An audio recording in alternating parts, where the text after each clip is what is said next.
Secret Circle.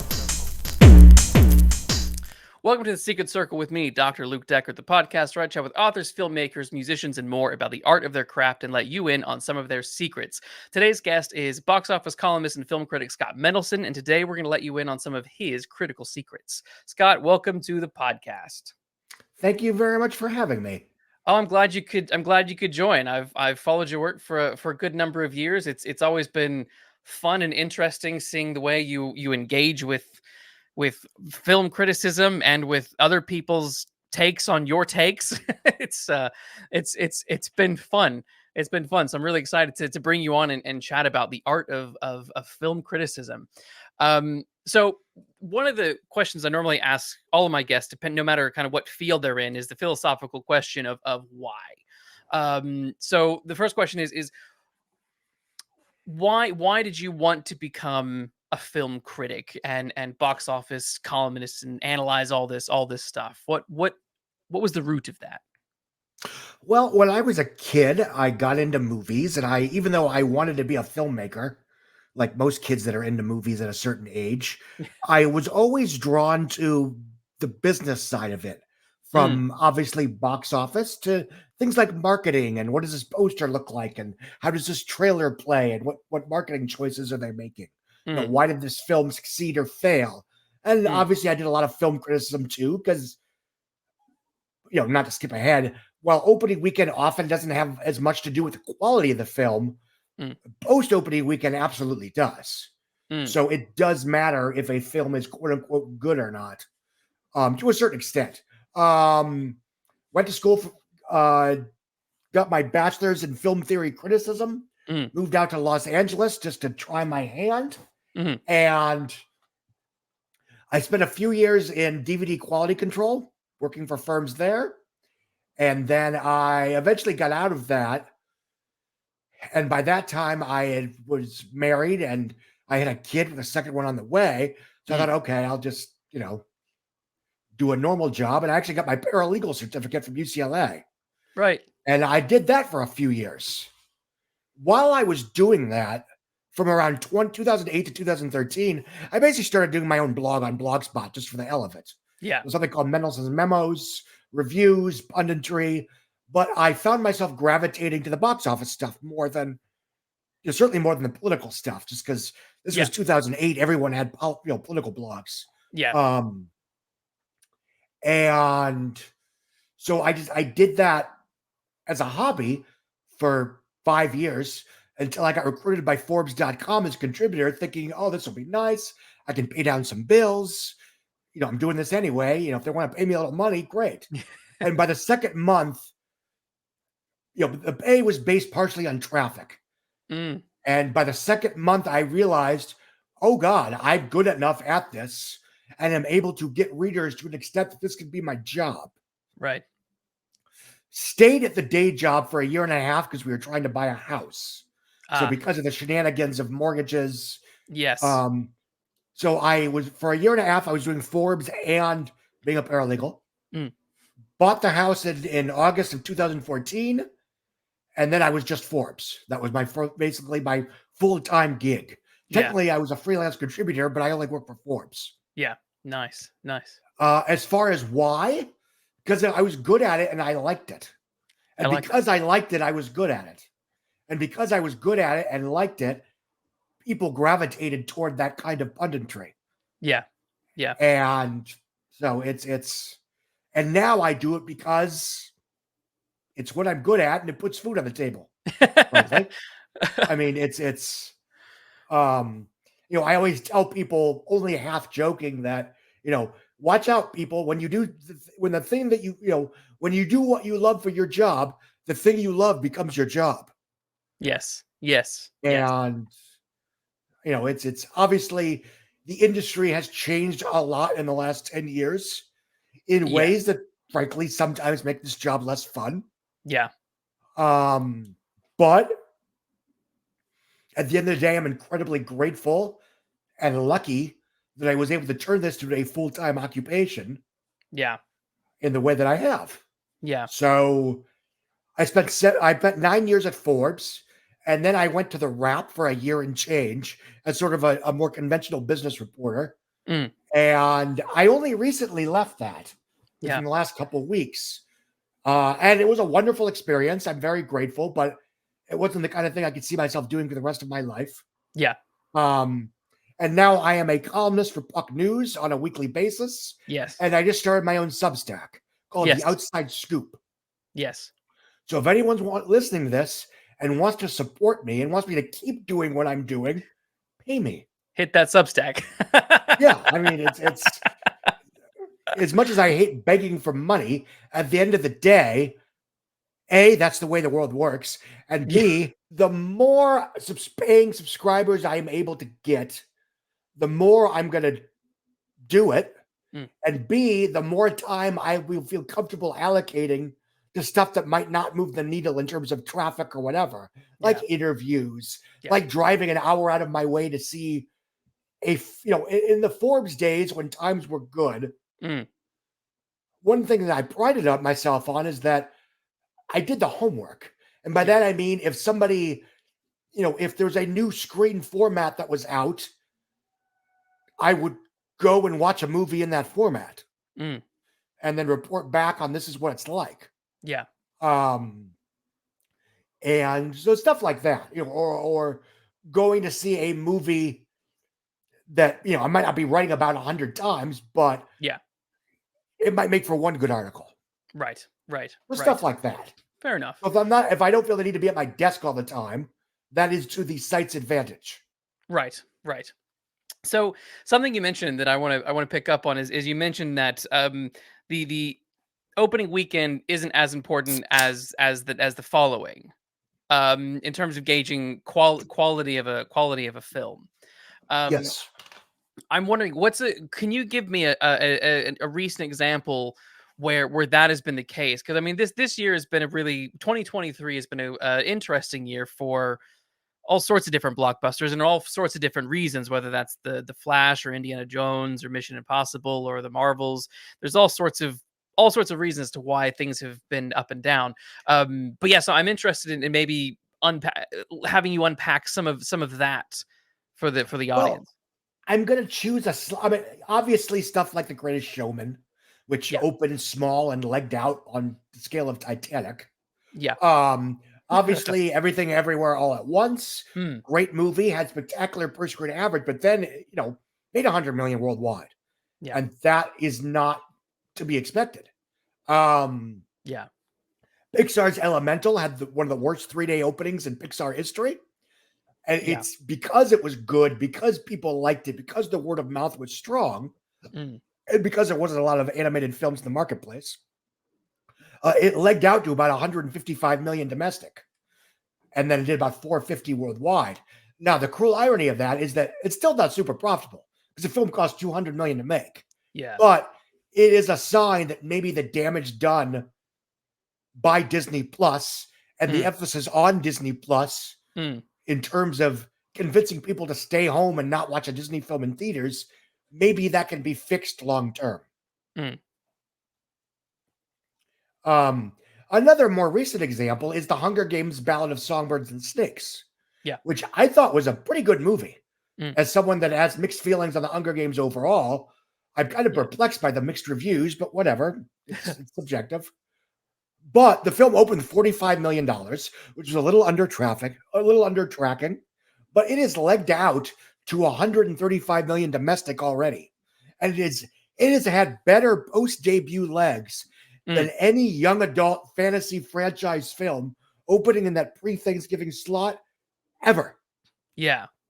It's already tripled its opening weekend, and it has had better legs so far and will probably continue to do so than the first Harry Potter film, the Mm. first Hunger Games film, the first Fantastic Beasts film, Ah, and Frozen 2, if you want to yeah. count that as a young adult fantasy.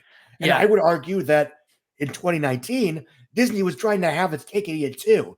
They wanted to Yes. have the pre-Thanksgiving fantasy film and the family-friendly Thanksgiving animated picture, and Yes. they succeeded. Yeah. What I suppose what is it about the new Hunger Games movie that's working for audience versus, because it's interesting because again, like I said, this summer has been interesting with big IPs, some of them not doing super well, some big franchises and in the comic book stuff not doing well. But this one, what is making this one do well in your opinion? I think Lionsgate made a number of smart decisions, both in terms of the film they made and how they marketed it. Mm, First, they only spent $100 million. So mm, even if it only does business on par with the first two Divergent films, that's yeah, still a success. yeah, Second, Susan Collins wrote a book. mm, Lionsgate made a movie out of that book. Through the course of the film's promotional life and continuing, they did not announce that this was the first of a franchise. They did not announce that mm. it's the first of like a prequel trilogy or whatever. They said, look, one movie based Yeah, on one book. And if you like it and you show up, maybe we'll talk about more. yeah, They didn't even come out and say, maybe we'll talk about more. That's, my wording. yeah, yeah, But so the idea is like, look, we're not trying to, milk the cow more than it can be milked. We are making one movie because the author of the books wrote another book. right. And the other thing they did was it's a 95% standalone prequel. Mm, You do not need to have seen the other Hunger Games films to understand and enjoy this picture. right. It is a film that, yes, it's playing to Hunger Games fans of Hmm. various ages, but it's also playing to young fans Mm, who either are into the Hunger Games because they caught up with it over the last 10 years, or it just looks like a good movie to them. mm, It's a film about, a lover, to a certain extent, lovers to enemies to lovers romance. yeah, It's sort of a bad romance where you have the problematic hunk and the relatively morally virtuous babe yeah, who you respect. I mean, look, let's be honest. yeah, They're both fucking gorgeous. yeah, Um, Less so when he shaves his head, but whatever. right, yeah, Um, and that is something that appeals to young romance fans, yeah, and it appeals to, there's a lot of visual and narrative tropes there that appeal to anime fans. yes, And as we've learned over the last couple of years, the generation that grew up on anime, mm, that's going to be a demographic that you want when yeah, you're making your big splashy franchise films. yeah, Um, Also, we're getting films like Creed 2 that are directed by people that grew up on anime. yeah, In the same way that the last decade, you had a lot of franchise films or non-franchise films like John Wick, Sucker Punch, Edge of Tomorrow, Run Lola Run, from that feel made by people that grew up on video games. I think it's yes, very exciting that we may see a generation of blockbusters with an anime sensibility. yeah, I yeah, find that very exciting for two reasons. mm, A, you're playing to the young. B, as someone that's aware of anime but not obsessed with it, yes, I'm going to get to see stuff that's new to me. yes, And that's very exciting to me. yeah, yeah, yeah. So, I yeah. agree. I agree with that. So kind of going back to a little bit more about the Hunger Games. You mentioned something about the reviews being a little mixed, which you didn't quite understand, and that's something that's also been very interesting this year. There's another. I mean, I'm curious as your take on if you saw it or not. Mario, because Mario made bank, but the reviews were quite staggeringly negative. Um, Well, it, mixed negative. mixed negative. When I By saw that, the I mean, you got movie, what, like a 55%, which again, it still yeah. means half the critics liked it. Yeah, yeah, but it was interesting to me because I saw so many. I mean, I'm like, for me, I was lukewarm on it. I didn't love it. I Yeah, didn't so hate was it. I.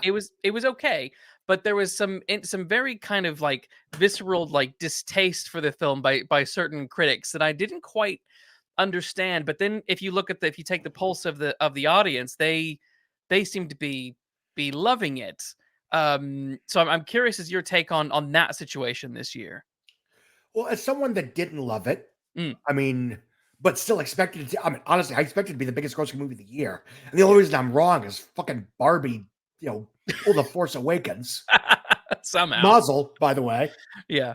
Um, but as far as Mario, a couple things. First, again, most of the reviews were positive.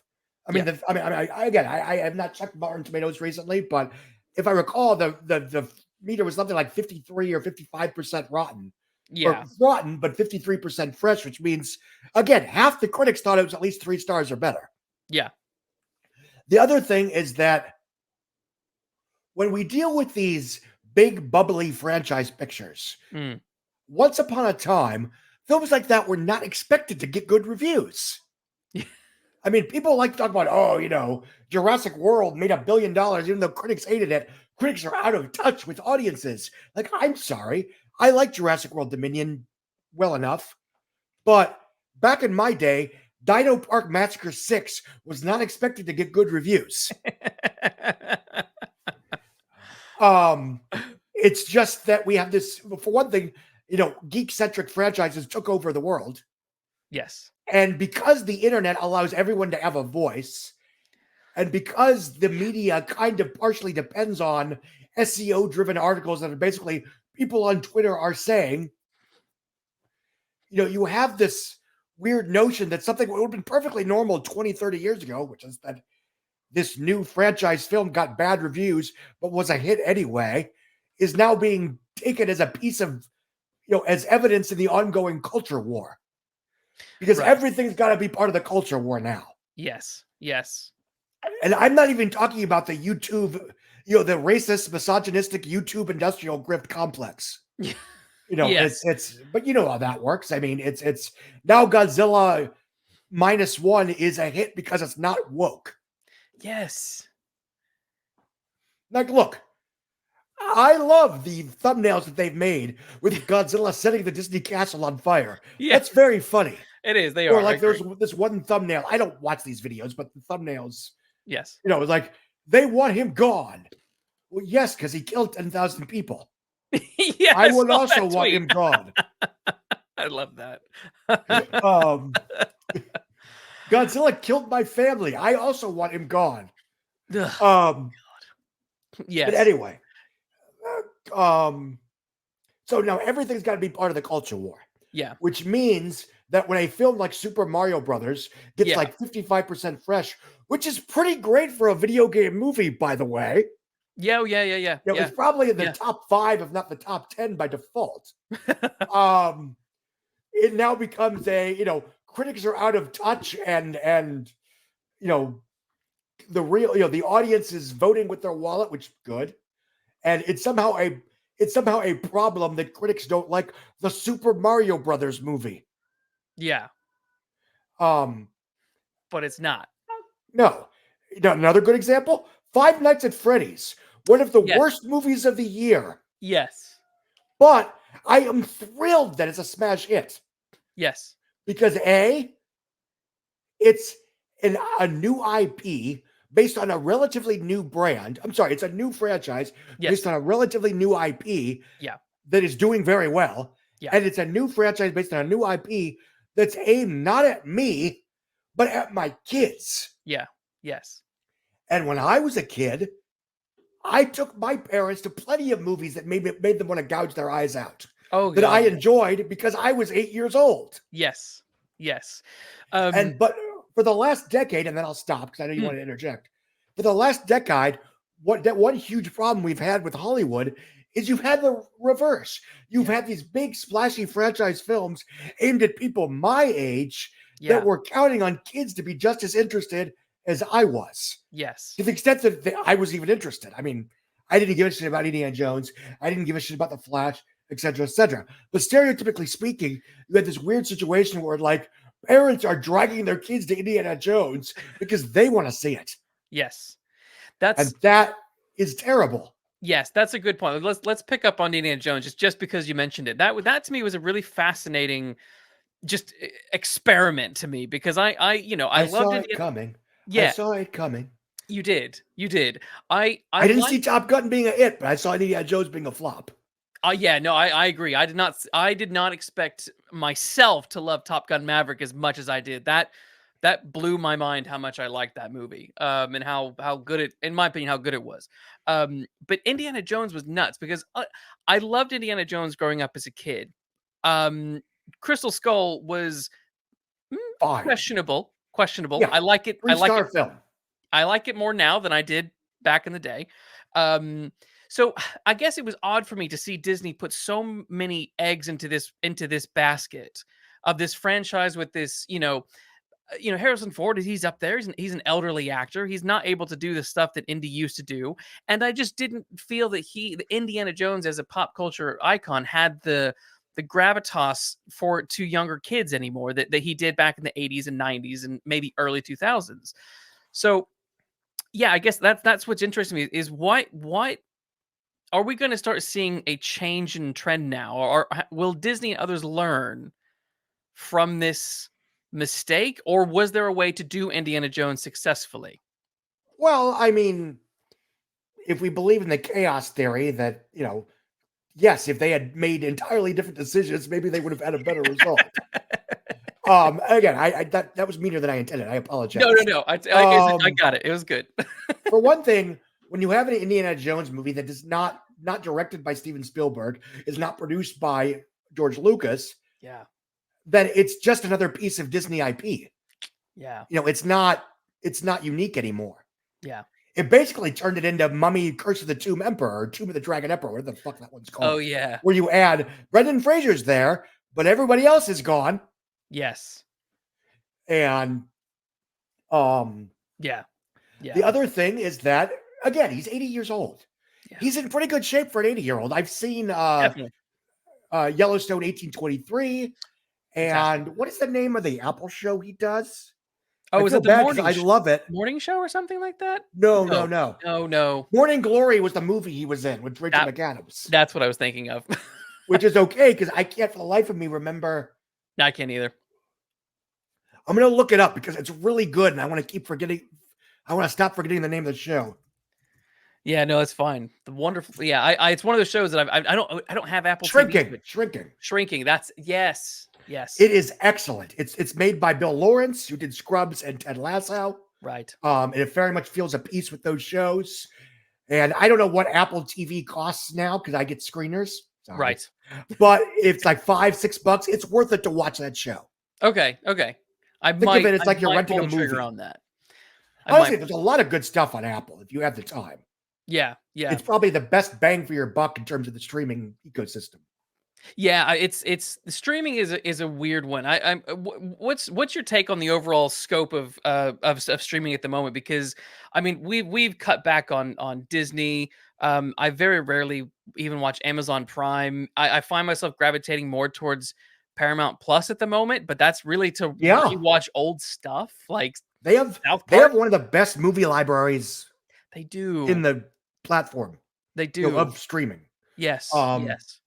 HBO Max is also whatever it's called this week. Max is terrific. Yeah. But yeah, I'll be honest. If not for the fact that my kids, and my wife and kids want to watch whatever they want to watch, whenever they want to watch it, and for my work, I'm sure in terms of what I'd subscribe to, Shudder. Yeah. Because we're a horror family. My wife's a hardcore horror nerd. Nice. Criterion, because there's just so much there that just good movies that sort of slip through the cracks I can catch up on. Yeah. Other than that, I don't need Netflix. Nope. I don't need Max. I like all these services. I don't need Peacock. I don't need Paramount Plus. I mean, I'd probably keep one of them just to have, movies. Yeah. Because YouTube has an incredible free movie library. And obviously Tubi is the best streaming service in the world. Of course it is. It's the people streamer. It is. But as far as the short version is that in 2018, 2019, Wall Street basically forced the entire industry to follow Netflix's lead. Yeah. Even though it was always a terrible idea, Netflix was overvalued as a tech company when it's really just another entertainment studio. And every studio in town, with the exception of Sony, good for them, launched their own streaming platform. And then, because Wall Street said, you need to do everything you can to increase those streaming numbers and show that you're serious about the streaming industry. And then in 2022, on a dime, they said, fuck that, never mind. We want profits and revenue. Mm. All of these studios that had launched these giant streaming services with billions of dollars on the line, all of a sudden we're stuck with this money bleeding platform in a normal, where, as I and other people predicted, Yeah. what you have on that platform does not move the needle in terms of subscriptions. No. No. So Wall Street basically threw the entire industry off a cliff and then said, why did you fall off a cliff? Get yourself up off that cliff. Yeah. Yeah. And the new normal of streaming in terms of what's made, how it's made, who gets compensated for it, and how, was a huge factor in a giant dual labor strike. That was Yes. just insult to injury.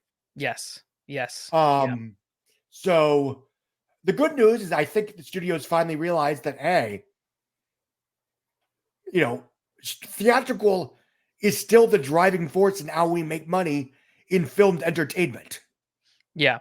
Yeah. And the question is, long term, did they kill it dead even after they realized that they needed to live? Yeah. Yeah. Yeah. Because I am scared for theatrical. Yes. Because every year since 2020, which, to be fair, global pandemic, there's been something going on that said, we are going to give theaters far more movies than they need to survive. Yes. Yeah. 2020, everything was shut down. 2020, 2021, they were, still, slowly bringing movies back to theaters. Yeah. 2022, even though they knew that streaming was not the all-purpose answer, putting films back in theaters was not a light switch you could flick on and off. 2023 was the first year we've had that was mostly normal. Yes. And coincidence, total box office is almost going to be on par with like 2017, 2018, 2016. Yeah. Whoa, crazy idea. Yes. But then next year, because of the strike, partially, yeah, I think we may see overall box office that is below 2021. Because you're going to have fewer movies. Wouldn't be surprised. Yeah. And frankly, if you look at the movies we got, yeah, I don't think, I'll eat crow if I'm wrong on this. I don't think the world has been craving a legacy sequel to Twister. No, that's a weird one. God, that's a weird one to me. I don't know. And that is indicative of what we're getting this year. Yeah. Yeah, that one is odd. Yeah, so okay, I want to sort of back up just a little bit and kind of go back to film criticism now. I'm always interested in those who write. I'm always interested in their process, right? So I'm interested in what is your write-up process like when you are going to review a film. You can pick a recent film that you watch as an example if you like, or any. I don't mind. But what's your process like? I haven't written a movie review since October of 2022. That's all right. No, because I was at the Wrap and the conflict of interest, yada yada yada. That being said, I am going to start reviewing movies again. Yes. So going forward, I mean, obviously, I watched the movie. If I am taking an Uber, which is something I did during the good times, because I can write it off on taxes, and it for a variety of I can write in the car, and then when I'm driving home, I either write the review if I absolutely knew what I want to talk about, or at the least I jot down notes really quick while it was still fresh in my memory. Do you ever write in the cinema? No, I try not to. Because it's distracting to me. Yeah, it's distracting to me. Everybody else is fine. Sure. So with reviewing, I'm also interested in if we look at the kind of the current landscape, because you were mentioning things like 2019 and 2016, and it feels like kind of around the 2016 period, you became the kind of the bigger clash and the culture war began to happen. Thanks a lot, Batman v Superman. Right. Yes. Again, it's not Zack Snyder's fault, but it is. No, okay, so sorry. In 2016, Batman v Superman opened to terrible reviews. And the media at large started noticing that they could write Batman v Superman, Rotten Tomatoes, and get traffic. And what that started, in my opinion, is sort of a weaponization of Rotten Tomatoes. And as a result, and also in the next summer, 2017, we started seeing a situation where, and this is unusual, most of the franchise films that succeeded got good reviews, while many of the ones that flopped or underwhelmed got bad reviews. So then this whole, Rotten Tomatoes is the arbiter of destiny. And Yeah. here's the thing about Rotten Tomatoes. As a service, it is very good. It is a place that you can go and you've got 100 to 500 reviews of any movie, and you can click on those reviews and read the review and find people you like and hear dissenting opinions and read criticism and all of that jazz. Yeah. The fact that it's now become all boiled down to the tomato meter number is not necessarily the site's fault, although they certainly have participated. Yes. And that's where I would argue you start getting this notion where critics versus audiences with these big franchise films becomes, again, a part of the culture war. Yeah.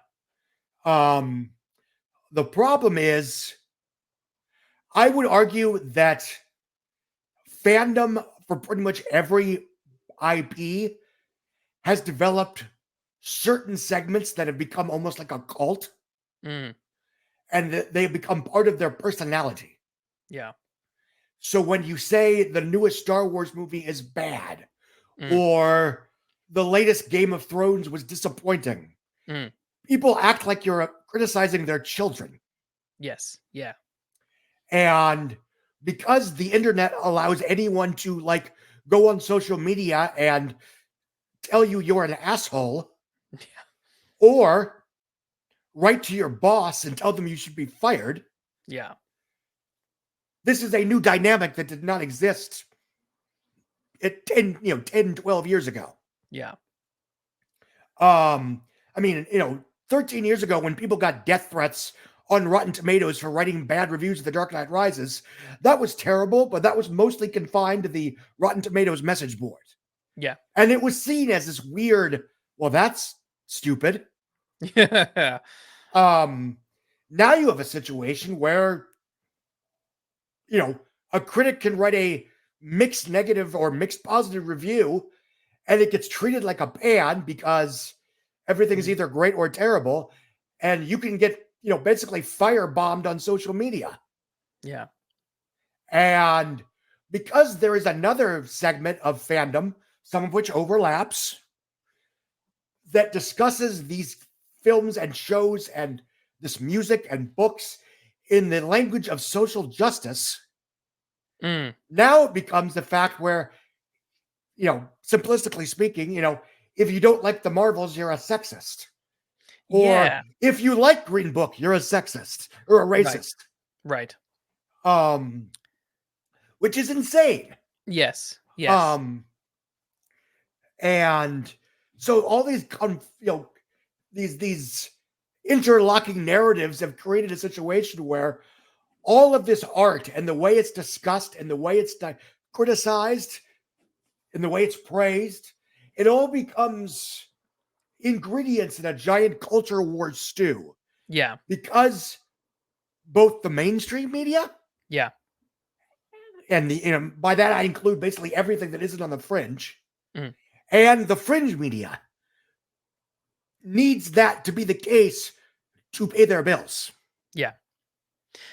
Do you think studios also sort of foster some of this stuff? I'm just thinking about the Marvels a little bit, and also thinking about shows like Obi-Wan, which, in my opinion, I thought Obi-Wan was it wasn't very good. It was just very poor all the way around. But the excuse was that, oh my god, people are being racist towards whatever the actress's name was, which I just thought was a bit nonsense. And then when the Marvels came out and was tanking, I think I made a post about it on Threads once, and someone blamed misogyny for it failing, and I'm like, but then you hear these things where HBO were hiring people to go online and combat bad reviews and stuff like that. So there is this part of me that wonders, genuinely wonders, how much of some of this stuff is studio meddling, studios dropping things out there to sort of build a narrative that maybe isn't entirely accurate, or if it is accurate, it's because there's a quite literal marginal group who are saying stupid shit about something. Generally speaking, I would argue the studios don't necessarily participate in this. Yeah. I mean, I remember people used to constantly make fun of Disney because we'd always see these articles about this movie contains Disney's first openly gay character. Yeah. This movie contains, and that's fair, but it wasn't Disney doing that. It was the press writing Yeah. articles saying, "Hey guys, Gorilla has this character that's gay." Yeah. Um, and they weren't the ones that were, it's now, were they doing it on the sly, like asking people to write about something? I don't know. Yeah. They knew better than to come to me about that crap. So I don't know whether it happened or not. Yeah. Because but do I think that there are studios that maybe do pay people to go on Twitter and like troll people? Maybe. I Yeah. mean, I can't imagine it's very expensive. Um, No. but you also have to remember, we're dealing with the trolls. Yeah. You have people that do this as their job now, so they don't really have a choice. Yeah. They, and I genuinely believe that there is a contingent of people. I don't know how big or small it is. Yeah. They are racist, sexist douches. Yeah. They want online engagement, so they hop from IP to IP, singing the same song every time. Yeah. But because the media needs that for content, Yeah. you get articles like Fear of a Black Hobbit, where you have people arguing that it actually means something, that people are claiming to be bitchy, claiming to be upset about black hobbits on Rings of Power. Right. In the real world, nobody gives a shit. No, they don't. They don't. And people like, oh, Lightyear flopped because of the gay kiss between two grandmas. It's like, yeah, they turned their backs on Lightyear because of the lesbian characters. Instead, they spent their money on Jurassic World Dominion and Doctor Strange and the Multiverse of Madness, both of which had gay female characters of color. That's true. That's true. But as far as just like social media, yeah, some of these are bots. Sure, yeah, fine. Bad actors, disingenuous troll farms, whatever. Yeah. Some of this are children that don't know any better. Yep. And this goes to discourse overall. Like you have someone that gets a bad take that gets like shared and jump covered and whatever. It's like, this was probably like an 18-year-old that I know what the hell they were talking about. That's one unfortunate thing about social media is that every voice is elevated, even people that have no business speaking. And it's like, you and I, as an adult, have to like hear what some 14-year-old in their basement thinks about something. Yeah. It's like, that's not how it's supposed to work. Yeah. Yeah. I'll stop now. Yeah, so kind of building off that just a little bit. I'm also interested in kind of now looking back a little bit further because you kicked off your blog back in 2008, and then you worked in the industry for a very long time. The whole I guess I'm interested in also sort of understanding how both reviewing has shifted, how the film industry has shifted since the early 2000s, and how that's also affected both reviewing but also engaging with. Because engaging with fans is a very different thing from 2008 to what it is today. Everything is so meshed together and complicated. So I'm interested in your take on the shifts. What has shifted and changed since the early 2000s with all this stuff?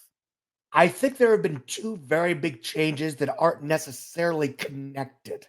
Okay. Well, they are connected, but they're not one-to-one. Right. Yes, obviously, the rise of fandom as a defining personality trait, while also sometimes using the language or combating the language of social justice. And when we're dealing with trolls here. Yeah. That has made online discourse a lot more challenging for good actors as opposed to bad actors. Because yes, you can have a tweet that's seen by 5 million people that gets jump covered 100,000 times, calling you a racist because you did not like Rob Marshall's The Little Mermaid. It was a terrible film. Whatever. it sticks and stones. Yeah. But yes, I do resent a little bit that I am called a racist because the guy that made Pirates of the Caribbean on Stranger Tides, which is one of the worst movies, big blockbusters ever made, I agree. and a bunch of other movies that are not, and Nine, Right. Because I say his latest movie is bad, I now have to worry about being called a racist. Right. Which, whatever, in the broad scheme of things, not a big deal. I'd rather be called a racist than be racist. I'd rather be called a racist than be a victim of racism. That needs to be said. Yeah. So yes, that weird interaction where if you write some article about Beyonce, you might get just flamed to hell online. Even if you are a Black woman, even if your article is filled with nuance and context, because context is irrelevant in the social media sphere. You know that. Oh, yes. But how it impacts criticism, I don't know if critics are pulling their punches or not. That's not for me to say. I might argue they are sometimes, but maybe it's just because we've grown up with a generation of critics that are more comfortable with bright and shiny mediocre blockbusters like Wonka. No judgment, much. Yeah, much. Again, there are plenty of critics that I know and like that like the movie, and I will only mock them so I can play the grouchy grandpa that I enjoy doing from But the other thing, and I think for me the biggest way that film criticism has changed is because the death of the studio programmer, the near death of the mid-budget movie, which gives film critics that used to write about low to mid-budget, studio programmers, just a movie, don't get to review that anymore because it either doesn't exist or it exists on such a low platform in terms of media discourse and traffic that there's no money in it. So if you're a mainstream film critic, you only review the mainstream franchise films or the indie films with nothing in between. And that's not good. I mean, when I was first starting out, I liked talking about movies like, Vantage Point and 21 or Couples Resort, State of Play, The Town, etc., etc., etc. And those movies almost don't exist anymore. So that is a huge change in film criticism. You've lost a third of the product. Do you think there's a chance of, I mean, what do you think there'll be a shift to try to get that back? I mean, every time like a film comes out that wasn't made for a lot of money, like for some reason Deadpool comes to mind. It was relatively, a well-contained budget for what it was. And I kind of hoped at that time, oh great, maybe we might get some more mid-level, mid-budget movies coming out that don't have to be this bloated nonsense. That didn't happen. And every time we get something like that, and I'm like, oh, maybe it still doesn't happen. But I'm just there's part of me that hopes that maybe one day we kind of get back to that, or are people just finding that level of entertainment elsewhere? You answered your own question, unfortunately. And 2016 is when I first noticed it, which is that simplistic. It's a little simplistic, but there was a segment of the movie-going populace, general moviegoers, casual moviegoers, that would either see an event film like Deadpool and a studio programmer like How to Be Single, which opened on the same weekend as Deadpool, or they would only see How to Be Single and they wouldn't see the tentpole. But that audience gravitated to streaming for their casual entertainment consumption. Because streaming was convenient, streaming is cheaper, and it is now less expensive than ever before to have a home theater system with a 60-inch television and a sound bar that for most general consumers is good enough. I can attest to that. Because Yeah. we got a projector a couple years ago, got a sound bar. I can't tell you how many times I just didn't bother going to the cinema because I was like, it'll be on streaming in a couple of days anyway, and I can just watch it here in the comfort of my own home. And this was back in 2016 when films generally didn't show up on streaming until, 75 to 90 days. Yeah, yeah, Um, so once you lost that audience that actually still saw real movies, yeah. not real, but you know what I mean, I know what you mean. studio I do. Yeah, program, yeah, movies, yeah. um, then those films no longer were commercially viable in theaters. Mm, Um, and the same people complaining about why is everything a cartoon, a comic book movie, or a remake? It's your fault because you yes. stopped showing up to them in theaters. Yeah. You generically, not you. Yes. Although maybe Yeah. you, I don't know you that well. I mean, Um, I try to. No, I kind of don't go see many comic. I can't tell you the last comic book movie I saw in the cinema. It might have been Endgame, and before that, it might have been Civil War. I kind of tapered off with comic book movies about 2016, 2015. I got bored to shit with most of them. huh. Um and tried to see I other only say things. huh because 2018 was a spectacular year for comic book movies. You had Black Panther, the Aquaman, and Spider Verse all in the same year, I know. I didn't see any of those in and the cinema. Incredibles too, if that counts. I would count Incredibles, but yeah, didn't Yeah, see any of them in the cinema. I know. None of them. Shock and horror. Um, but I think because for me it was I think I felt the oversaturation much earlier on than other people did. I think we're that's kind of fair. I think more people are feeling it now, and I think we've with Ant-Man and Marvels and the Flash, and I think that's a good example of stuff that's. But I still have faith in Aquaman and the Lost Kingdom. We'll see. I'm interested to see how that does. I'm not going. I won't. I'm not going to the Hashtag I cinema. believe in James Wan. Yeah, maybe. I know I'm probably the last idiot on a sinking ship. I'm aware of that. Yeah. Well, who knows? But Who knows? I mean, I think it's I remember everyone was when the Marvels was coming out like, oh well, Captain Marvel made $1 billion, and then this new one didn't, and they're like, why didn't it make $1 billion? Well, it was situated because between everything two that could go massive movies. wrong did go wrong. Yeah, exactly. And so the No. Aquaman did the same, and I'm like, guys, like don't get your hopes up, like temper Well, those when I say expectations. hopes up, I mean the first one made 300 million in China, which is still a record for a non-Avengers superhero movie. Yeah, Um, it'd be lucky to make 100 in China in this new environment. yeah, yeah, If it does 700, that'd be an awesome triumph. yeah. And frankly, in this ecosystem, I think they're praying for 6. They're praying for 5. We'll Yeah. see. Yeah.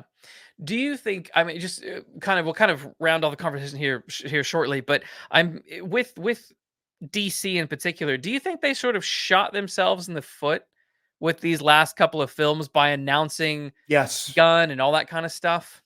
I don't think it helped. No, Um, I- DC is a frustrating one they because are. they were on a winning streak right up until COVID kneecapped them. Yeah. And I genuinely believe that absent COVID, absent a push to streaming, absent the HBO Max factor, that Mm, Wonder Woman 84 would have been a sizable blockbuster hit. maybe. And Yeah. then that would Maybe. have been followed by the Batman, which was a sizable blockbuster hit. I like the Batman. Suicide Squad still would have flopped because nobody liked the first one. You didn't have Will Smith, you didn't have Batman, you didn't have the Joker, and it was an R-rated movie. But it was so well received that it would have been seen as sort of as the love of the game type thing. Yeah. And then it would have been business as usual. They would have been fine. Yeah. And Yeah. I genuinely think Walter Hamada was doing what we all said DC needed to do. Yeah. But COVID happened. The Snyder Cut got made, which returned the Snyderverse to the center of the discourse Ugh. and retroactively got Hamada libeled in terms of being involved in all that, even though he showed up after Justice League specifically because of the mess that happened on Justice League. Yeah. Yeah. And if Aquaman bombs, it will be an incredible declaration of failure in terms of how badly they effed up Yeah. willfully the DC brand in just since COVID. Yeah. Yeah. It's quite spectacular. It is quite spectacular. Because again, it'd be like Jurassic World Fallen Kingdom opening a few years after Jurassic World, and everyone going, gee, I hope it's a hit. I don't know. Right? It's so true. Do you think and then kind of like projecting into the future, do you think Gunn's new road is going to be any better, or do you think it will, because there is that kind of weight now. To me, there feels like there's a weight when it's like, oh, another comic book movie. Will his DC live up to huge expectations, or do they need to kind of rethink the heights in which these movies are going to be able to sort of achieve in the current landscape? With the caveat that I believe that James Gunn's Superman Legacy will probably be a good movie, Yeah. I don't think it's going to work. Interesting. Why? Superman has always been a character that was more known than liked. Mm. In that, think, certain characters like King Arthur, Peter Pan, Yeah. Robin Hood, where just because audiences know of them doesn't mean they want a movie about them. Mm. We have not had an unquestionably successful Superman movies in 41 years. That's true. Now, there are lots of reasons why each one underwhelmed. Mm. But at some point, what's the line? The one factor in all your failed relationships is you. Yeah. And as far as general audiences are not going to give a shit that there's a new DC universe coming out, and it's different from the previous DC universe, and it's being shepherded by the guy that made Guardians of the Galaxy. Yeah. Even though we didn't show up for the Suicide Squad. Right. True. I mean, you're dealing with a populace where half the moviegoers think that Deadpool and Venom are MCU movies. Yes. Yes. And I mean, we're my dealing wife with a thinks that populace- every time I yeah. sit down with my wife to watch them. She's like, wait, is this a Marvel or is this a DC? And then I feel like I'm watching one of those old YouTube videos. Half of them, when you talk about DC characters, they ask, well, is this part of Marvel? No. Oh, okay. Yeah. So the extent to which them selling this as another DC universe, but better, allegedly, Allegedly, isn't going to translate because the general audiences, it's all of the same. Yeah. Yeah. Why do you think Superman has worked better on television than he has on the big screen? Has it? I mean, I would argue that it has. I sorry, I'm being a schmuck. Lois and Clark barely made it 4 seasons. It got its ass. I like Lois and Clark quite a bit. It got its ass kicked by Sequest in the first year. Yep. It did okay in seasons 2 and 3. By season 4, it got, if I recall correctly, it got renewed purely as a deal from Warner Brothers Television to keep the Rosie O'Donnell show on ABC. Ouch. And they still chose not to produce new episodes. Yeah. Yeah. That's how bad the ratings were. Yeah. Smallville was good by CW, UPN, WB standards. It was never a blockbuster. Superman the Animated 10 Series. seasons, though. 10 seasons. That's a pretty good. It is. It is. So I would say that was a success. But even Superman the Animated Series, great show, but the ratings were so low that they only got renewed with a promise to make more Batman cartoons. Right. Yeah. And I did watch the Batman more than I watched Superman cartoons. Good show. Is going to make it to 4 seasons, but again, on a curve. Yeah. And they cut the budget. They want, obviously the ratings were bad enough that they cut the budget so much that most of the supporting cast isn't coming back. Oh, yeah, on Superman and Lois, you mean? Yeah. Yeah. Yeah. So again, not to be a schmuck, but I think even on television, Superman has only been successful on a curve. Yeah, I agree with that. I guess with Superman and Lois, the caveat for me would be that it's coming at the end of a very exhausting television universe of Arrow, blah blah blah blah blah blah blah. That was already preceded Superman by Legacy 10 years of Smallville. Is going to be followed by 15 years of superhero saturation. Yeah. So it'll be. I hope I'm wrong because I like Warner Brothers and I want them to survive. I do too. I'd like one studio to just kind of remain out there, not get bought by Disney. Well, at this point, I'd love them to get bought by, anyone that actually lets them be a movie studio. I mean, that would be nice. I I mean, no more and tax write-offs. this is probably a pretty offensive characterization, so forgive me in advance. But Warner Brothers, and this goes back to the AOL merger, Mm, tends to get passed around like a wet potato, yeah. and often is penalized and criticized for the sins of their corporate overlords. That almost makes me feel like they're an abused spouse. Yeah. Yeah. Yeah. It's true. Um, They've you had a know, hard time of it. Warner Brothers didn't cancel Batgirl. Zaslav did that. Yes. Yeah. Warner Brothers, the company, the rank and file employees, did not put all the movies on HBO Max. Jason Killar did that. Yeah. And even though I would argue that in some skewed way, Project Popcorn probably saved movie theaters by giving Warner Brothers the safety net to put all those films in theaters in 2021. Mm, But so that's a little complicated. I would love for them to get bought by like a company that is so rich that they don't give a shit what they do. yeah. Yeah. Yeah. Go. Let's just let them be a good movie studio Let again. them get bought by Apple. Hey, maybe that could work. That could work. And again, I do not believe Zaslav is the devil. I No. think he came into the business after Jason Killar had made the industry-wide mistake of putting all the eggs in the streaming basket, Yeah. and he said, "This is stupid," and then did it entirely a 180. Yeah. But he did it in a very extreme way, Yeah. in a very, frankly, PR/internet unfriendly way. Yeah. But he said he's going to prioritize theaters, and so far he is. Yeah. Wonka, Aquaman, Color Purple. That's almost all we got in Christmas this year. Yeah. Yeah. It's true. They're going to have Dune 2. They're going to have Furiosa. They're going to have I'm going to hell, but there's like 5 other big movies that Mickey 17. Yes. They're going to have Godzilla X Kong, and that's just off the top of my head in the first half of the year. Yeah. Yeah. So they'll probably be the studio that does the best next year, given that like everything else is that pushed be to 2025. that is entirely possible. Yeah. I don't know what Universal slate is offhand, but No. it's going to probably be one of the two of them because Disney's basically taking the year off. Yes.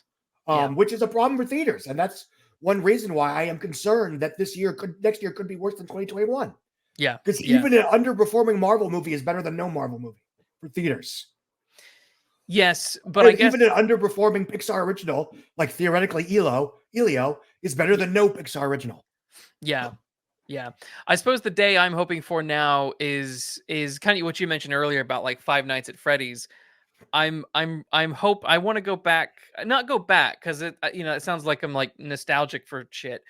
But there is a sense of like I want to have it. I want to go back to a situation where, there was more original and new IPs coming out and it becoming new established franchises. You could be nostalgic for that. I sure as hell am. Yeah, I mean, I recently, I've been watching a bunch of 80s and 90s movies that were new at the time. And then sure spawned 4 or 5 sequels, but other things were coming out around them that were spawning 4 or 5 sequels, and there was a lot of new good stuff. In But I'm 1996, I didn't love Space Jam, but as a 16-year-old, I can admit this is actually kind of new and different and weird, and that's okay because I saw Ransom last week. Yeah. And next week, I'm going to see, or in a couple weeks, I'm going to see Michael, The Crucible, Jerry Maguire. Yeah. A Daylight. Yes. So, yes. Junior. Yes. Oh, God. Yes. Wait, yes. is that 96 or 94? I can never remember.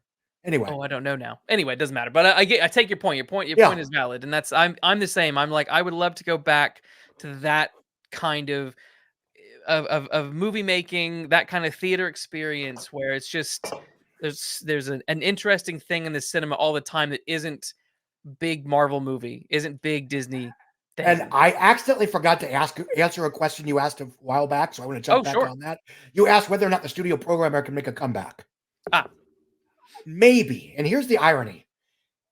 It is very possible the studio programmer it will make a comeback thanks to PVOD.